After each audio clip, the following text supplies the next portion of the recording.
नमस्कार, हमारे चैनल पर आप सभी का स्वागत है। तो आज मैं आप सभी के सामने वीवीएम की book India's contribution to science का chapter number 6 mathematics in India लेकर आ गई हूँ। तो आइए शुरू करते हैं। तो सबसे पहले हम बात कर लेते हैं मैथमेटिक्स, जो कि इंडिया में इंडियन जो साइंटिस्ट थे, इंडियन फिलोसफर्स थे, उन्होंने डेवलप किया, उन्होंने उन पर रिसर्च की और उनके जो फॉर्मूलाज वगैरह है वो डेवलप किए। तो अगर हम देखें कि जो मैथमेटिक्स है इंडिया में वो 1500 BCE, ठीक है, BCE से इंडिया में होना स्टार्ट हो गया था। मतलब उस टाइम वैदिक पीरियड था। और ये क्यों होता था? क्योंकि जो यज्ञ होते थे, जो यज्ञ के लिए जो यज्ञ कुंड बनता था, उसके अंदर क्या करना होता था कि कुछ प्रॉपर मेजरमेंट्स होती थी कि यहाँ पर जैसे लेंथ इतनी बनेगी, इसकी ब्रेड्थ इतनी बनेगी, हाइट इतनी होगी। तो उसके लिए जो क्या बोलते हैं उनको कैलकुलेशंस थी, तो उसके लिए मैथ को डेवलप किया गया था। और अगर देखा जाए तो ज्योमेट्री थी वो किस में से आई है? जो ज्योमेट्री थी वो आई है सुलभ सूत्र में से, जो कि 800 से 200 BCE तक था। और जैसे मैंने आपको बताया कि मेनली जो फायर अल्टर्स या फिर जो यज्ञ वेदी है उन्हीं के लिए होता था, ठीक है। और जो सुलभ है उसका, जैसे सुलभ सूत्र है तो सुलभ का अर्थ होता है रोप।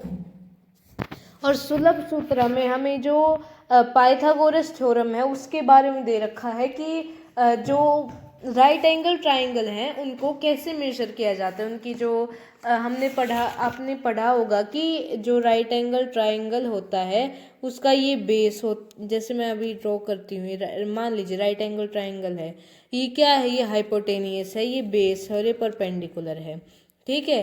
तो ये सभी निकालने के लिए इन्होंने डेवलप की थी पाइथागोरस थ्योरम। पाइथागोरियन थ्योरम असल में सबसे पहले बोधायन ने डेवलप की थी, बट फिर बाद में जो पाइथागोरस थे उन्होंने इनको अपना नाम देकर पब्लिश कर दी थी, ठीक है। मतलब पाइथागोरस थ्योरम, पाइथागोरस के नाम से थ्योरम फेमस है, बट उनसे पहले ये बोधायन ने डेवलप कर दी थी, ठीक है। तो हम स्टार्ट करते हैं chapter. As early Indian astronomers tried to quantify the path of the sun, moon, and the planets and the stars of the celestial sphere with ever more accuracy and predict the occurrence of eclipses. मतलब जो Indian जो astronomers थे वो चाहते थे कि जो उन्हें पता चले कि सूरज का पाथ कौन सा है, कि वो कैसे चलता है, कैसे वो रोटेट करता है, उसके बारे में। जो प्लांट है, जो प्लैनेट्स हैं, जो स्टार्स है, बाकी सेलेस्टियल बॉडीज हैं, उनकी मूवमेंट्स वगैरह बहुत एक्यूरेसी से, ठीक है। तो और ये किस वजह से चाहते थे? जिससे ये क्या प्रिडिक्ट कर सके कि एक्लिप्स कब हो रहा है। एक्लिप्स मतलब सूर्य ग्रहण या चंद्र ग्रहण, क्योंकि इनका उस टाइम में रिचुअल्स परफॉर्म करने के लिए और बाकी जो रिलीजियस काम थे वो करने के लिए इनका बहुत ही महत्व था, ठीक है। तो ये चाहते थे कि हम इसको एकदम एक्यूरेटली प्रिडिक्ट कर सके। तो इसको प्रिडिक्ट करने के लिए इन्होंने मैथमेटिकल कैलकुलेशंस का क्या करना पड़ता था? सहारा लेना पड़ता था, ठीक है। तो एस्ट्रोनॉमी और जो मैथमेटिक्स थे वो पहले एक ही जैसे माने जाते थे, ठीक है। तो latter being the maid servant in the former indeed about 1400 BCE Vedanga Jyotisha first extant of Indian text of astronomy states in two different versions. मतलब जो पहले माना जाता था कि ये दोनों सेम है, लेकिन जो मिड सर्वेंट था उसमें क्या हुआ कि 1400 BCE में वेदांग ज्योतिष के बारे में अगर आपको बताऊं तो ये अर्लीस्ट नॉन एस्ट्रोनॉमिकल टेक्स्ट है इंडिया का, ठीक है। और इसमें क्या है कि ये मेनली कहा जाता है कि लग्ध थे उन्होंने बनाया था, और इसी से जो पंचांग जो हम आज देखते हैं वो आया था। और एक वेदांग होते हैं जो वेदांग उनका पार्ट है ये, ठीक है। वेदांग्स, पार्ट ऑफ वेदांग्स, और वेदांग ज्योतिष उन्हीं का पार्ट है। नेक्स्ट है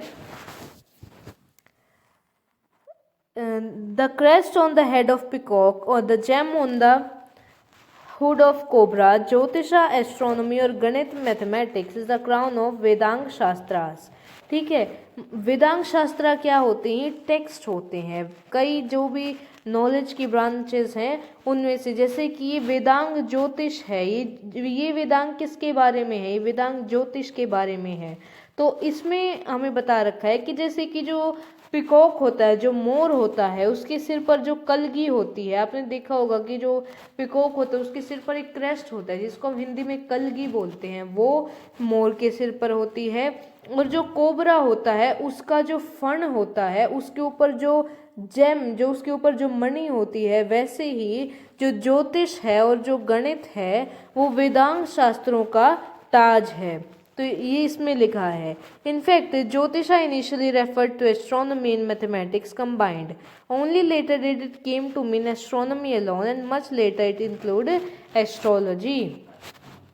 इसका मतलब क्या है कि पहले जो था ज्योतिष इनिशियली क्या रेफर करता था कि जो मैथमेटिक्स है, एस्ट्रोनॉमी है, वो दोनों एक ही जैसे हैं, लेकिन फिर बाद में इसको में बताया गया कि मैथमेटिक्स और एस्ट्रोनॉमी अलग है। और कई सालों बाद, एक बहुत लंबे टाइम पीरियड के बाद हमें बताया गया कि इसमें एस्ट्रोलॉजी भी है। ठीक है, तो आगे हम रीड करते हैं फर्स्ट स्टेप्स। ठीक है, अब फर्स्ट स्टेप्स के बारे में हम देखते हैं। तो इसमें क्या है कि India's first urban development, the Indus और Harappan civilisation from 2600 to 1900 BCE involved a high degree of town planning. मतलब जैसे कि स्टार्टिंग में जो हड़प्पा सभ्यता थी, सिंधु घाटी सभ्यता थी, या फिर जिसको हम बोलते हैं इंडस वैली सिविलाइजेशन, हिंदी में बोलते हैं सिंधु घाटी सभ्यता और इंग्लिश में बोलते हैं इंडस वैली सिविलाइजेशन, जो कब से कब तक थी, 2600 से 1900 BCE तक। इसमें जो टाउन प्लानिंग थी उसकी बहुत हाई डिग्री इन्वॉल्व थी। मतलब जो वहाँ की जो टाउन्स थे वहाँ पर जो सड़क थी जो वो 90 डिग्री पर थी। ठीक है, ऐसे ही सड़क है, चौराहा है, ठीक है, यहाँ पर एक सड़क जा रही है, यहाँ पर एक सड़क जा रही है, यहाँ पर ये सारी सड़कें आकर यहाँ पर मिलती थी। ठीक है, जो ये वाला पार्ट था यहाँ पर, और आसपास हर जगह घर होते थे, और जो घर होते थे उनका जो उनका द्वार है उसके का जो मुंह होता था वो सड़क की तरफ नहीं होता था, क्योंकि उससे बहुत ज़्यादा आवाज़, जो नॉइज़ थी वो घर के अंदर जाती थी, वो उल्टा होता था सड़क की दिशा से। ठीक है, अब हम आगे देखें तो इसमें क्या है, अ मेयर गिलन से द प्लान ऑफ मोहनजोदारोस एक्रोपोलिस और अपर सिटी। ठीक है, एक्रोपोलिस क्या होता है, एक्रोपोलिस होता है सीटाडेल, या फिर जो जैसे हड़प्पन सिविलाइजेशन या फिर कई सिविलाइजेशंस में क्या था कि जो टाउन था वो दो पार्ट्स में बांटा होता था। एक तो होता था जो नॉर्मल लेवल पर है और एक होता था अपर लेवल पर थोड़ा। जो ये वाला लेवल था यहाँ पर तो रहते थे किंग्स हो गए, मिनिस्टर्स हो गए, क्वींस हो गई, और जो पावरफुल लोग थे वो। और जो नीचे वाला पार्ट था उसमें कौन रहते थे, उसमें रहते थे जो नॉर्मल पीजेंट्स थे। ठीक है, या फिर आप लगा लीजिए कि यहाँ पर जो नॉर्मल लोग थे, आम लोग थे, वो रहते थे। ठीक है, तो मोहनजोदारो की एक्रोपोलिस, एक्रोपोलिस दो वर्ड से मिला है, एक्रो और पोलिस, और एक्रो मीन्स ऊंचा और पोलिस मतलब शहर। ठीक है, तो मोहनजोदारो की एक्रोपोलिस, मोहनजोदारो क्या है, अगर मैं आपको मोहनजोदारो के बारे में बताऊं, ये पाकिस्तान में है, और ये जो हड़प्पा सभ्यता है उनका सबसे बड़ा जो शहर है वो कौन सा है, ये मोहनजोदारो। और यहाँ पर एक ग्रेट बाथ भी है जिसके बारे में आपने पढ़ा होगा, एक सामूहिक स्नानागार है। ठीक है, और धोलावीरा, धोलावीरा कहाँ है, रण ऑफ कच्छ में। अब धोलावीरा के बारे में आपको बताऊं, ये खादीर बेट आइलैंड पर है, और खादीर बेट आइलैंड रण ऑफ कच्छ का ही पार्ट है। जेपी जोशी ने इनको निकाला था। ठीक है, और मोहनजोदाड़ो की एकमात्र साइट है, सॉरी मोहनजोदाड़ो नहीं, हड़प्पा सभ्यता की एकमात्र साइट है जहां पर दो की बजाय शहर तीन पार्ट्स में बटा हुआ है। एक तो था सीटाडेल, एक था मिडिल जोन और एक था लोअर जोन। ठीक है, जबकि बाकी में दो पार्ट्स में बटा हुआ था, एक तो सीटाडेल और एक था जो लोअर जोन था वो। कालीबंगा ये कहाँ पर है, राजस्थान में। This reveals fortification and street generally align to the cardinal direction and exhibits right angle. cardinal direction कौन सी होती हैं? North, south, east, west. ठीक है, तो मतलब जैसे मैंने आपको बताया था कि ये जो सड़कें होती थी वो ऐसे होती थी। ठीक है, ये नॉर्थ में होगी, ये साउथ में होगी, ये ईस्ट में होगी, ये वेस्ट में होगी, और ये एक दूसरे को ऐसे काटती थी, यहाँ पर राइट एंगल्स पर इनको काटती थी। फोर्टिफिकेशंस भी इनके ऐसे ही होते थे। Specific proportion in the dimension of the major structure है ऑल्सो बीन पॉइंटेड आउट। और जो स्पेसिफिक प्रोपोर्शंस होते थे, जो मेजर स्ट्रक्चर थे उनके, कि भाई जैसे इनकी जो हाइट है वो इतनी होगी, जो उनकी जो लेंथ है वो इतनी होगी। ठीक है, ये सारी चीज़ें। All this implied a sound knowledge of basic geometric principle and ability to measure angles, which the discovery of few cylindrical compasses made of cell slits cut every 45 degree has confirmed।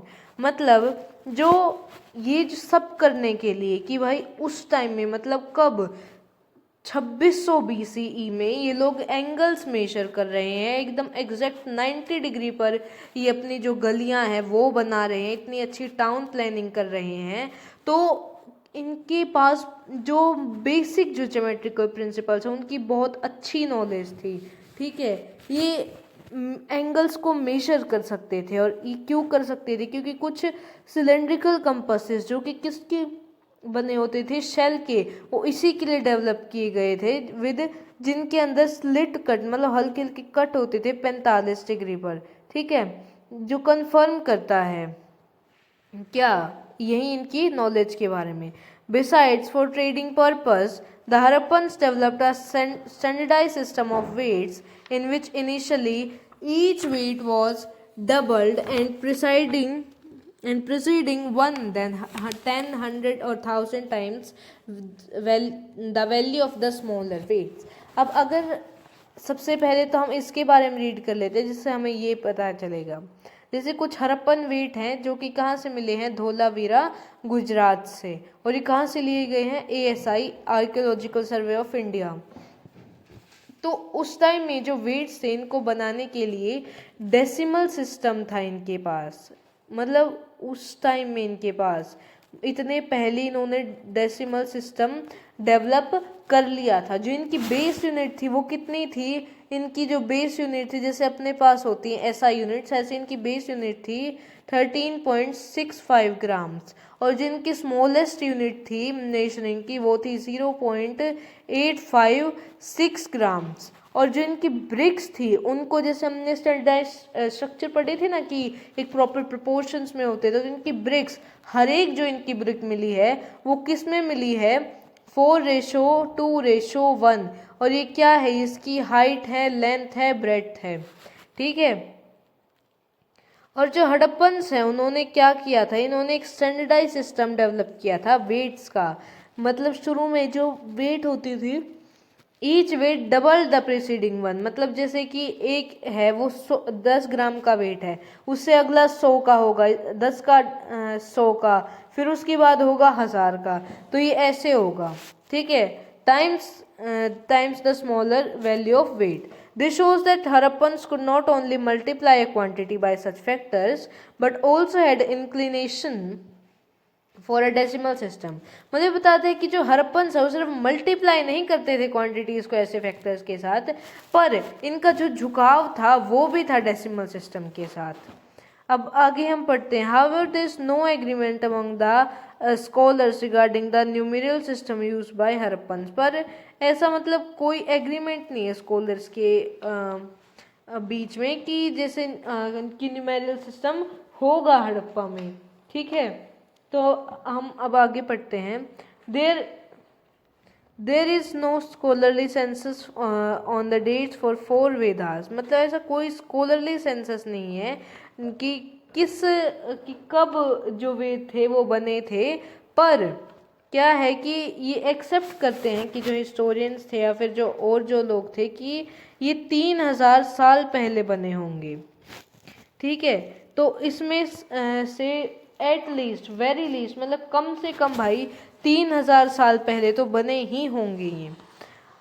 अब इसमें हमें कई frequent mention मिलते हैं किसके, numbers by name on the particular multiples of 10, 100 and thousands and all the way millions in the Yajurveda, a number called Pardha. By comparison, much Greek named the number only up to 10,000, which was a myriad, and only in 13th CE would accept a million be adopted in Europe. मतलब जो यजुर्वेद था वो क्या, उन्होंने एक unit दी परधा के बारे में। पर्ध क्या होता है, 100 डिवाइन ईयर्स, ठीक है, एक ब्रह्म दिन के बारे में उन्होंने बताया है।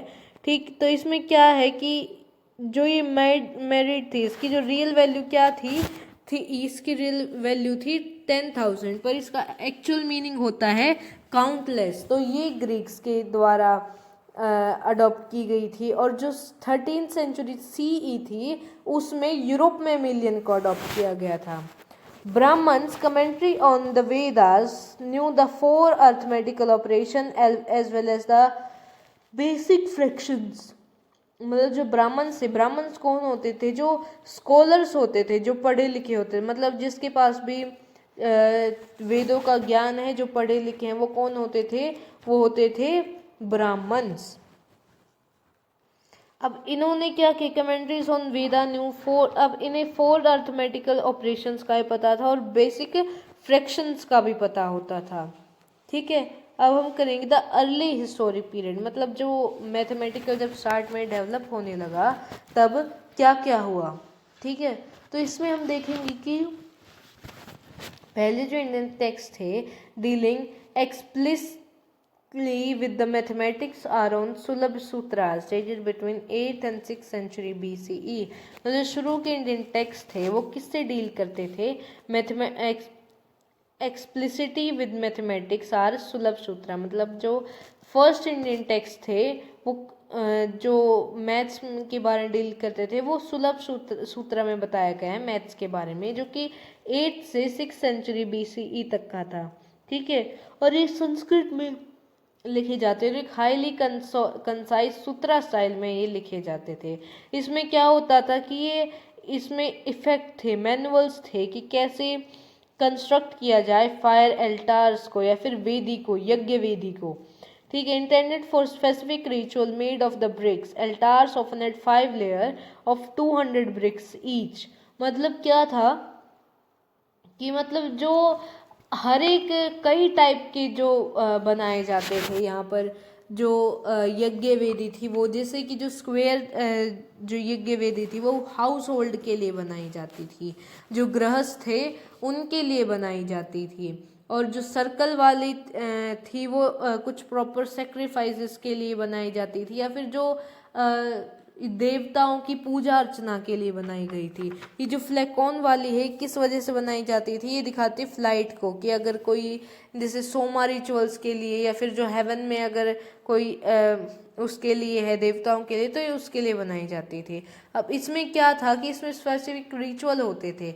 अब एल्टर्स होते थे जो वेदी होती थी,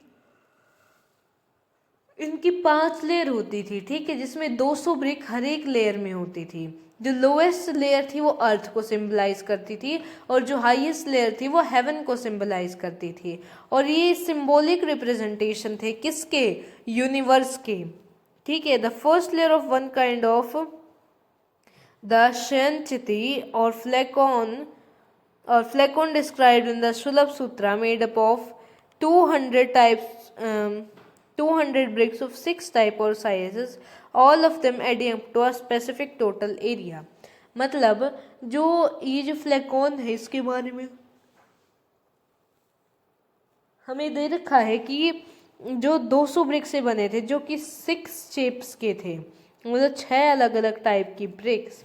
और ये कितनी थी, 6 अलग अलग टाइप की ब्रिक्स, टोटल 200, और इनको बना के एक स्पेसिफिक टोटल एरिया में बनाई जाती थी। और जो फ्लैकॉन वाली थी वो 7.5 पुरुष का जो एरिया होता था ये इतना होता था। 7.5 पुरुष मतलब एक आदमी है, वो अपने हाथ ऐसे ऐसे चौड़े करके खड़ा है, ठीक है। जैसे हम मेज़र करते हैं ना हाथों से कि जैसे 1 मीटर, जो राइट वाले हैंड की जो मिडिल फिंगर की टिप है उसे लेकर लेफ्ट हैंड की मिडिल फिंगर की टिप तक, ठीक है।